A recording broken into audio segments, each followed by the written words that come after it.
This is Amanda Kelder, and I coach you to lose weight, gain confidence, and find joy. Shut down autopilot and turn on intention. I find that a lot of people live their lives inadvertently. Would you agree? The most common answer I get when I ask my clients just about any question is, I don't know.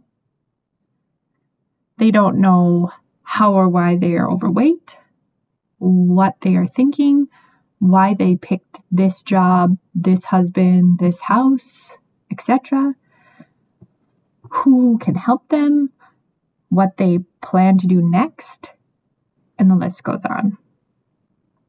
Sure, they may come up with a few excuses. In the end, most of them concede to the fact that they didn't really take the time to think about it. They just did it. I had a friend who wanted to start getting up earlier. I asked her why. She said, I don't know. That's what healthy people do. They get up earlier to work out and do stuff. She might as well keep sleeping with that reasoning. Her goal was to lose weight. I told her, weight loss doesn't fall in your lap. You need to be deliberate. Not just in exercise, but in all areas of your life. If you want to change, stop running on automatic and start being aware of the daily decisions you are making. Just getting up at 5 a.m. and exercising won't accomplish your goal. You want to lose weight? Start being intentional all day. I don't think she was excited about her goal after that. Maybe it wasn't my best sales pitch. Intentional living is how you are going to accomplish what God has set before you.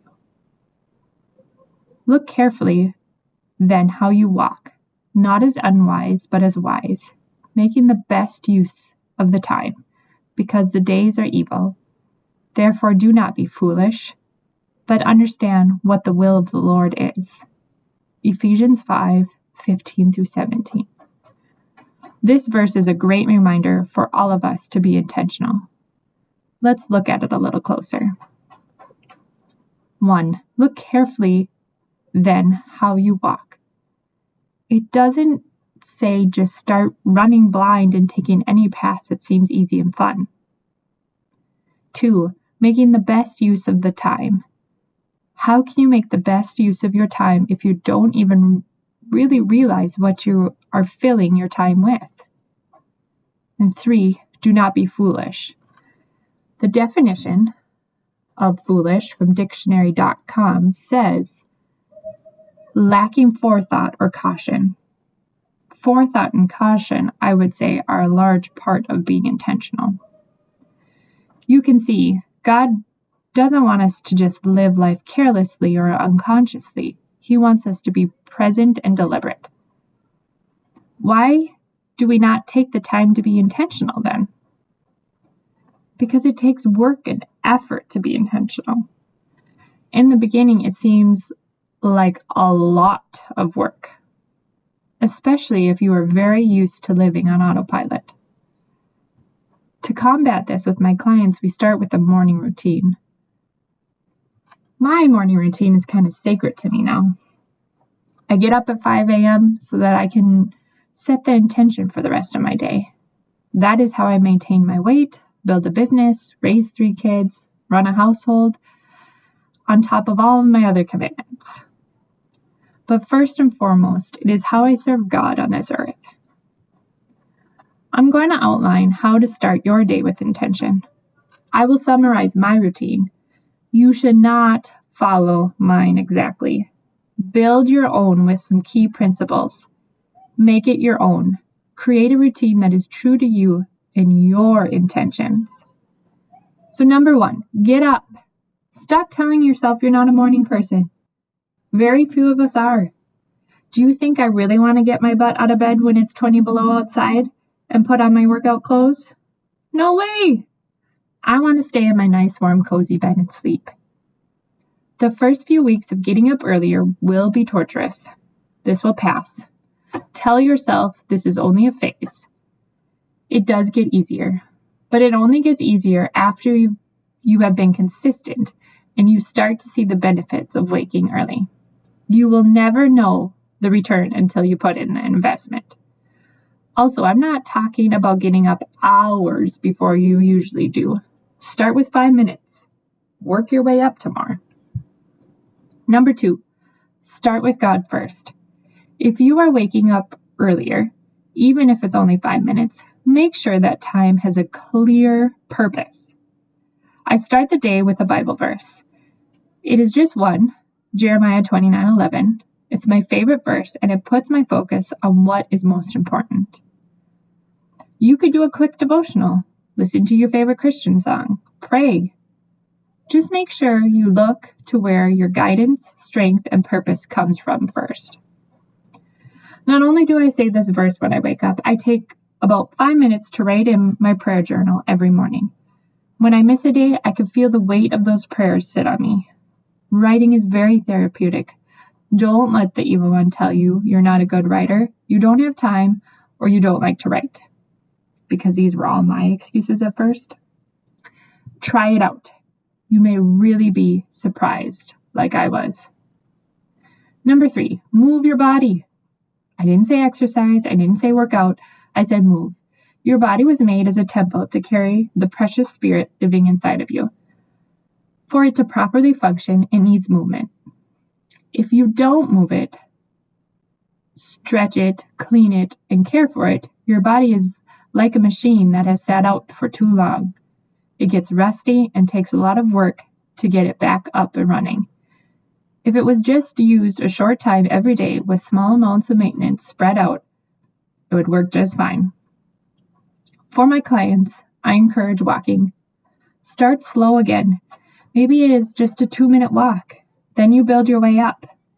My routine includes a 25 to 40-minute workout. Nothing intense. I pick out workouts I enjoy that make my body feel strong. Be thoughtful about what you pick. It makes a difference whether you will stick with it or not. Number 4, love your body.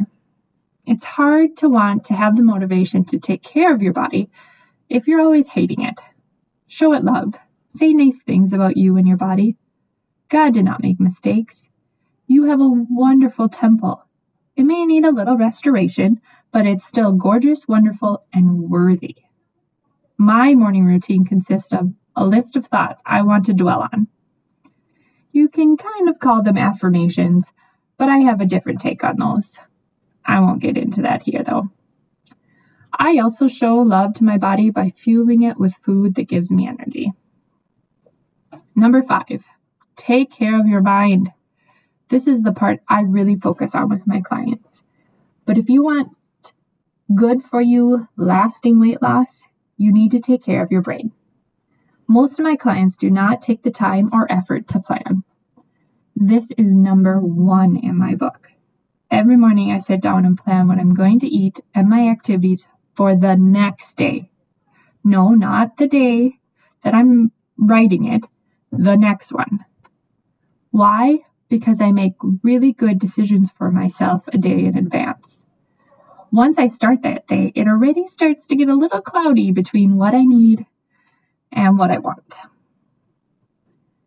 Actually, these tools kind of blend together. Moving my body means I love it. In order to love my body, I need to take care of my mind. This is exactly why I told my friend, the one I told you about above, you can't just change one part of your day and have it magically change your life. Once you change one part, you'll see where else your life needs tweaking. These are the tools, my friends. Be wise. Use this outline. Take time to be intentional. I promise you, if you do this, your life will become so much richer and more meaningful. For you were once darkness, but now you are light in the Lord. Live as children of light. For the fruit of the light consists of all goodness, righteousness, and truth. Ephesians 5:8-9. Let's take a look at the fruit we can bear with some intentionality.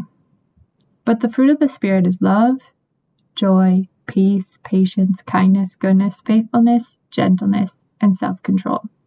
Galatians 5:22-23.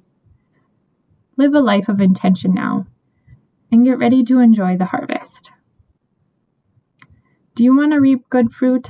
Are you struggling with being intentional? Do you feel like you're just living on autopilot? Sign up for a free 45-minute coaching session with me at amandakelder.com/coaching.